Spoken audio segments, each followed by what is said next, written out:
Hoje eu dei uma entrevista e o que me chama a atenção é a normalização da violência.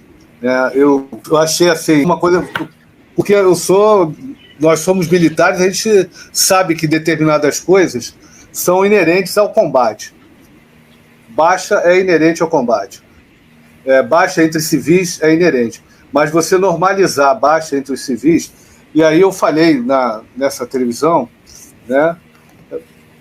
E eu citei, né, uma autoridade, né, israelense, que ele acha o seguinte, né? Depois queria que você comentasse. Olha só, os palestinos, a gente está fazendo uma operação limpa. Comentou. Morre apenas 2 para cada um. Um combatente, apenas 2 morrem. Se a gente levar em consideração que no Iraque a proporção era 9 para 1 e no Afeganistão era 9 para 1, no Iraque foi para 15, né, para 1, então está no lucro. Essa normalização da violência chega a ser assim, horrível.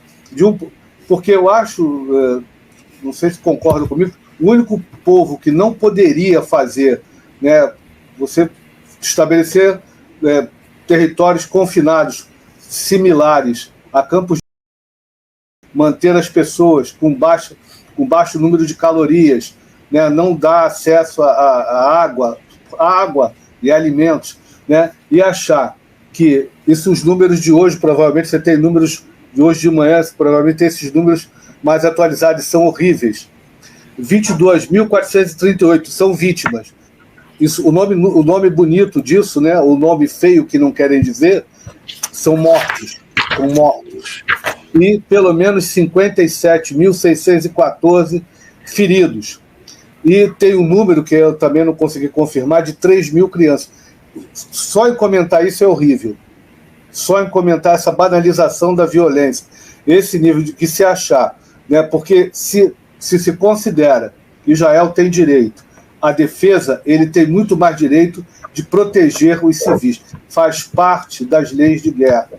Então, e é uma coisa que, só para pegar um gancho que é muito interessante, que a gente tem que colocar isso, porque tem também eleição em Israel, né, e Netanyahu não tem apoio, né, a imprensa israelense, né, abate nele, porque ele, provavelmente, existem acusações muito sérias de conivência, dele poder ter se antecipado, ter negociado, ter feito medidas para que não permitisse que acontecesse os ataques do 7 de outubro. Poderia ter sido feito milhares de coisas, mas parece que por conveniência eles aceitaram. E essa banalização da violência para atingir determinados objetivos políticos egoísticos, né, tem sido uma constante nos últimos anos. E uma coisa que eu falo em toda a entrevista, ninguém fala, porque a faixa de Gaza chamou muita atenção, e você falou muito bem, ninguém fala do que está acontecendo na Cisjordânia.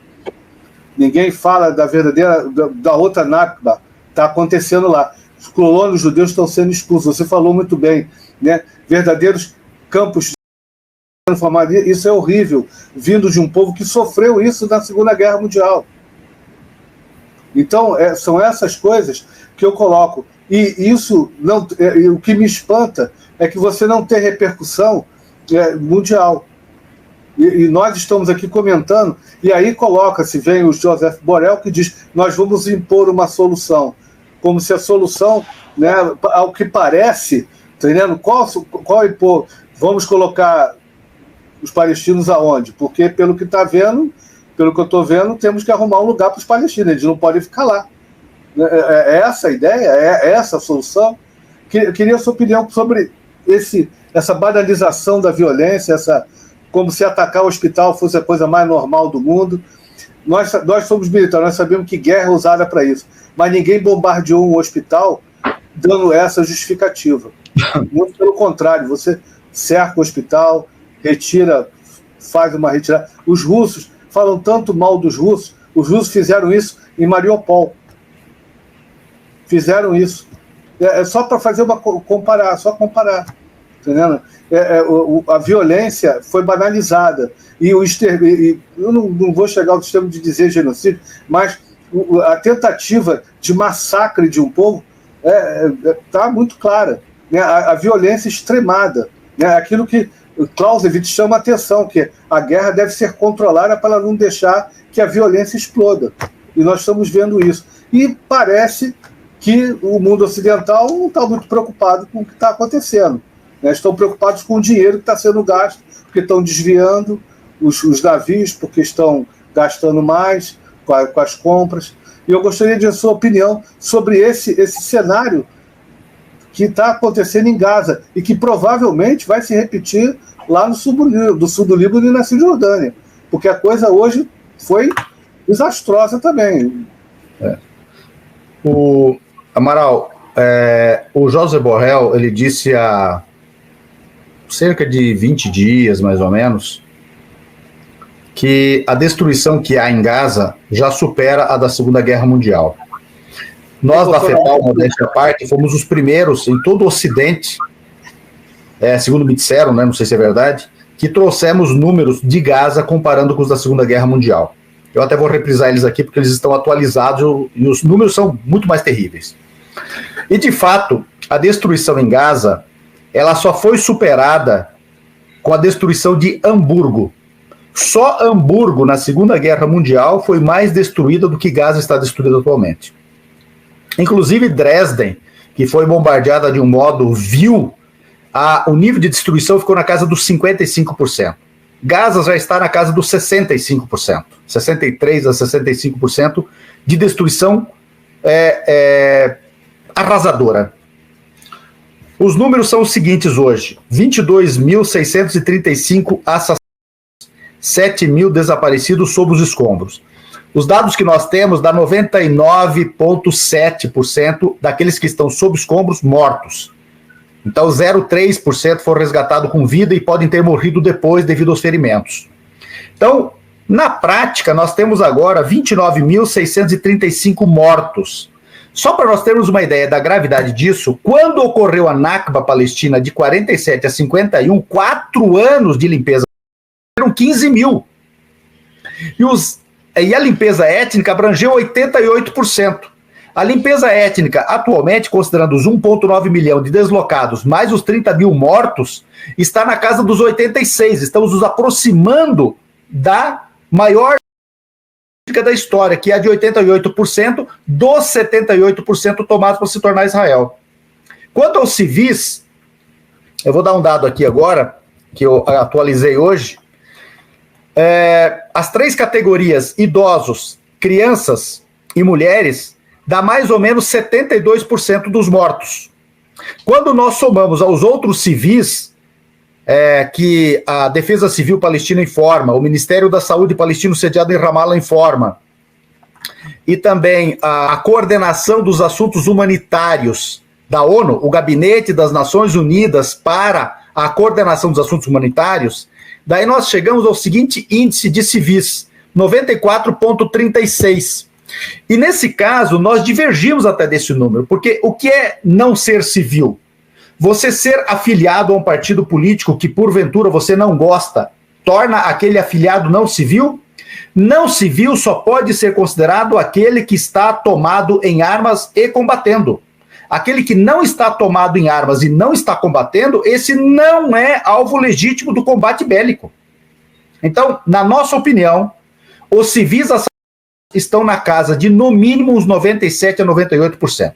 E vou dar um outro dado aqui. Na Alemanha, que foi destruída nos últimos 2 anos da guerra de um modo absurdo, deixa eu pegar aqui, ela teve 14,5% da sua população durante a Segunda Guerra Mundial. Gaza, atualmente, veja, foram 6 anos de guerra, 6 anos e 1 dia, se não me engano. Nesse momento, nós estamos com 87 dias de matança em Gaza. E nós já temos 1,4% da população de Gaza, da qual 44,5% são crianças. 44,5%. A população civil eliminada da Alemanha foi de 8,5%. Foram 600 mil civis dos 11 milhões de na Alemanha, mortos na Alemanha durante a guerra. Ou seja, a proporção de civis em Gaza na Palestina, especialmente em Gaza, é 1000% superior a dos, mais de 1000%, na verdade, dos civis assassinados na Alemanha durante a Segunda Guerra Mundial. Vocês citaram agora há pouco, o Ricardo citou agora há pouco a Rússia e a Ucrânia. Daqui a pouco vai fazer 2 anos que estão em embate bélico. Os civis não chegam a 10 mil os mortos, ou 10.100, uma coisa assim, o último dado que eu vi. As crianças estão na casa das 500. Em 2 países cuja demografia somada fica perto de 200 milhões de habitantes. 100 vezes, quase 100 vezes a população de Gaza. A população, o percentual de 1,4% em menos de 90 dias, daria 35% da população eliminada em eventuais 6 anos de guerra, como foi da Segunda Guerra Mundial. Esse 1,4 daria hoje, sobre a população europeia, 10,2 milhões de habitantes. Em eventuais 6 anos de guerra, daria perto de 240, 250 milhões de mortos na Europa atual. Quase 4 vezes mais do que os 70 milhões que morreram na Segunda Guerra Mundial, segundo um dos dados. Eu estou utilizando o dado menor, né? Poderia utilizar um dado um pouco maior. E alguns são um pouco menores. Eu utilizei o do meio, 70 milhões. Então, veja, esse é o tamanho do em Gaza. Ele, proporcionalmente, nas crianças, é mais absurdo. Já é considerado a maior de crianças em conflitos bélicos. Segundo a Save the Children, nos anos de 2019, 2020, 2021 e 2022, em todos os conflitos bélicos no mundo de 8 bilhões de habitantes, cerca de 8.500 crianças.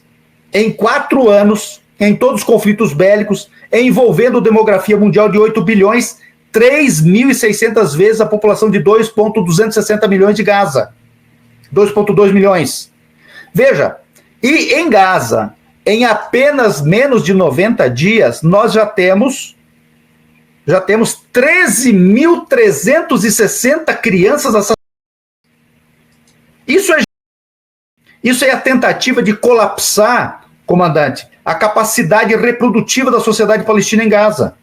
Considerando a eliminação que já chega perto de 5 mil, considerando as desaparecidas, então você está matando os ventres, perto de 10% dessas mulheres devem ter grávidas, perto de 10%. Então imagine, nós estamos falando de homicídio. Então você e os rebentos de anteontem dos ventres, mais aqueles que estavam nos ventres. Se isso não for, olha, francamente, vamos mudar para Marte. Então, a banalização da morte, da violência, da eliminação e do mal, professor Ricardo, eu lhe dou plena razão, isso é assustador. Veja, eu não sou um homem de guerra, nem servi ao tiro de guerra. Na época eu estava entrando na universidade, fui dispensado naquelas dispensas da época que era possível, nem sei se é ainda, francamente. Então eu não tenho experiência militar nenhuma, nunca peguei numa arma além da espingarda de pressão, aquela espingardinha de pressão. Então, mesmo assim, eu acho que mesmo para uma pessoa que já participou de combate bélico real, é assustador o que acontece em Gaza. Assustador.